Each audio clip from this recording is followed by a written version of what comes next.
E FIFA aveva trattato a protesta di Burkina Faso contro Argelia, però FIFA ha rechazato essa che protesta non guarda mandato secondo un regolamento di FIFA. E protesta di Burkina Faso arriva a un giocatore di Argelia, Boguera, tem dois cartas e não por guarda linha. FIFA bisava que Argelia não cometeu nenhum falho e que Boguera por um assim. Tá?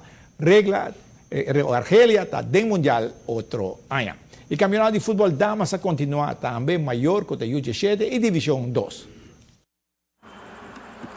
E Dama di Santa Fe de un bom juego a derrotar RCA 3-1, mientras River Plate Mestera trabaja duro para ganar RCS 1-0. Bubali para ganar Arsenal 3-0. Y de otro juego, el equipo de Dakota está perder 7-1 con River Plate.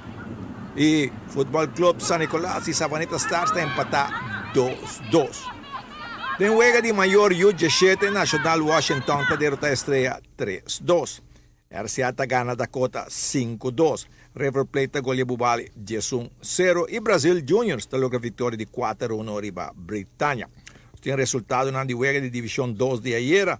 Tá Aricoc gana Sport Boys 2-1. Centro Deportivo Royal Fort derrota San Luis Deportivo 3-0. Independiente Joy Berta derrota Centro Deportivo Ayo 4-3. Real Collari goleia San Nicolás 8-0 e Undesa gana Universal 3-0.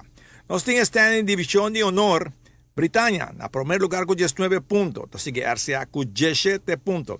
Na de 3 e 4 lugar, Estrella e Dakota, ambos com 13 pontos.